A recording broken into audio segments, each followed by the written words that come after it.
Story 1. There was an old statue in the town's central square that had always seemed to have a strange aura about it. Its sparkling, shimmering surface almost seemed to come alive at times, almost like it had a life of its own. One night, a group of teenagers decided to investigate the strange statue. They all met at the square after midnight, each one bringing with them a flashlight and a sense of curiosity. As they approached the statue, they noticed that it was shimmering even more than usual. Its surface seemed to pulse and flicker, as if it were alive. Suddenly, one of the teenagers reached out to touch the statue, and in that moment, everything changed.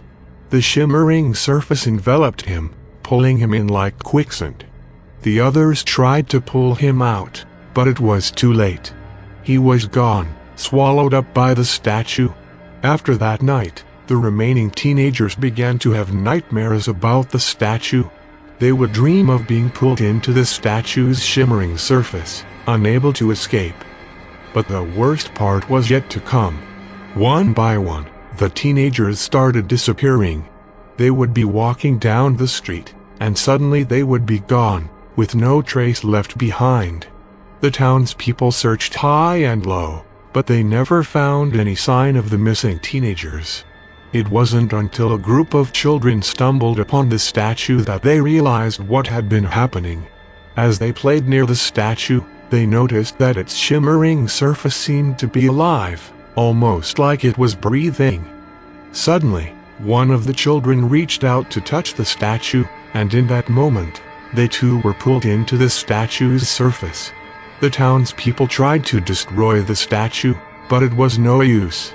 It seemed to be indestructible, and it continued to claim its victims. Eventually, the townspeople abandoned the square altogether, and the statue was left alone. To this day, nobody knows what happened to the missing teenagers, or to the children who were swallowed up by the statue. But some say that on quiet nights, when the moon is full and the air is still, you can still hear the sound of the statue shimmering, almost like it's calling out to those who dare to approach it. Story 2. Mr. Wink was a tall, lanky man with a crooked nose and a strange obsession with children's toys. He would often be seen wandering around the playgrounds and toy stores, staring at the kids and their playthings with an eerie smile on his face. One day, a little girl named Sarah went missing from her neighborhood. Her parents searched everywhere for her, but she was nowhere to be found. They even went to the police, but there were no leads. Sarah's disappearance was a mystery. Several months later, the neighborhood kids started seeing Mr. Wink around their playgrounds more often. He would watch them play, never saying a word. They all thought he was creepy, but they never suspected him of anything. One day, a group of kids followed Mr. Wink to an abandoned building on the edge of town. As they peeked through the windows, they saw something that made their blood run cold. Mr. Wink was sitting in a room surrounded by toys, including Sarah's favorite doll. But what was even more disturbing was that Mr. Wink was not alone. There were other children in the room with him, all playing with toys as if nothing was wrong. The kids ran back to their parents and told them what they had seen. The police were called, and they searched the abandoned building. But when they got there, it was empty. There was no sign of Mr. Wink or any children. Years went by, and Sarah's disappearance remained a mystery. But the kids who had seen Mr. Wink that day never forgot what they saw. They would always wonder what happened to him and the other children he had taken. One day, one of the kids received a letter in the mail. It was from Mr. Wink, and it said that he had found a way to make the children happy forever. The letter instructed the kid to go to a certain address, and when they got there, they found an old toy store. Inside, they saw Mr. Wink, surrounded by children and toys. The kids looked happy, but they were not moving or speaking. It was as if they were dolls. The kids ran out of the store, and the police were called once again. But when they got there, The toy store was gone, and so was Mr. Wink and the children. To this day, no one knows what happened to Mr. Wink or the children he took. Some say he was a monster who fed off their innocence, while others say he found a way to make them eternally happy. But one thing is for sure, the memory of Mr. Wink and the children he took will haunt the town forever. Story 3. There was a small village on the outskirts of London known as Crouch End. It was a quiet, peaceful place, but there was one house that stood out from the rest. It was an old, abandoned mansion that sat atop a hill, overlooking the rest of the village. The mansion had been empty for years, and no one knew why. But there were rumors that the house was haunted, that the ghosts of its former owners still roamed its halls. One day, a young couple named James and Emma decided to explore the mansion. They had heard the stories about the ghosts, but they didn't believe them.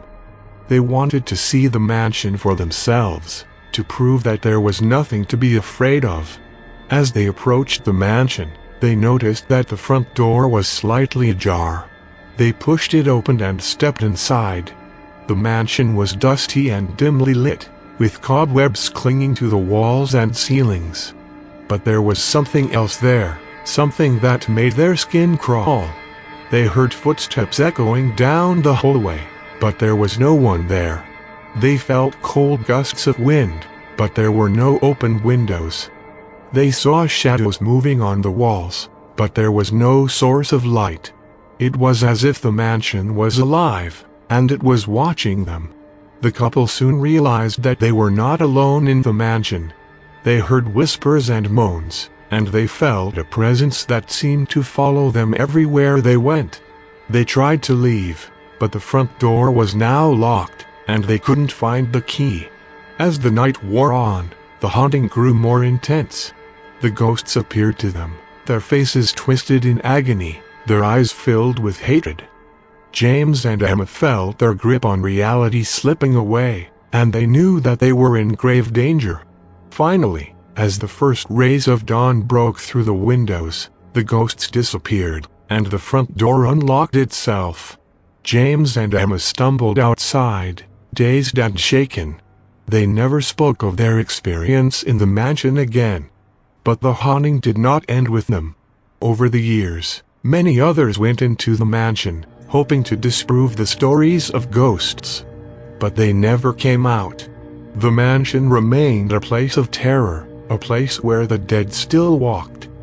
To this day, the mansion in Crouch End stands as a warning to all who would dare to tempt the ghosts that haunt it. For those who enter its halls will never be the same again. Story 4. I was driving through the mountains, searching for a place to stay for the night. As the sun began to set, I saw a sign for Hotel Morty. It looked like a charming old building, so I decided to check it out. As I entered the lobby, I felt a chill run down my spine. The decor was outdated, and there was an odd smell in the air. But the man at the desk was friendly enough, and he gave me a room on the top floor. As I lay in bed, I heard strange noises coming from the walls. It sounded like scratching and whispering. But every time I got up to investigate, the noises would stop. I tried to ignore it and go to sleep, but I couldn't shake the feeling that I was being watched. The next morning, I decided to leave. But as I walked down the hallway, I noticed something strange. The hallway seemed longer than it did the night before, and the doors looked older and more worn. I hurried down the hallway, but the end never seemed to get any closer. Finally, I reached a door that was slightly ajar. As I pushed it open, I was shocked to find a room that looked like it hadn't been touched in decades. The room was full of old furniture, cobwebs, and dust. But what caught my attention was the figure standing in the corner. It was a woman, dressed in old-fashioned clothing, and her face was twisted in a look of terror. I tried to speak to her, but she didn't respond.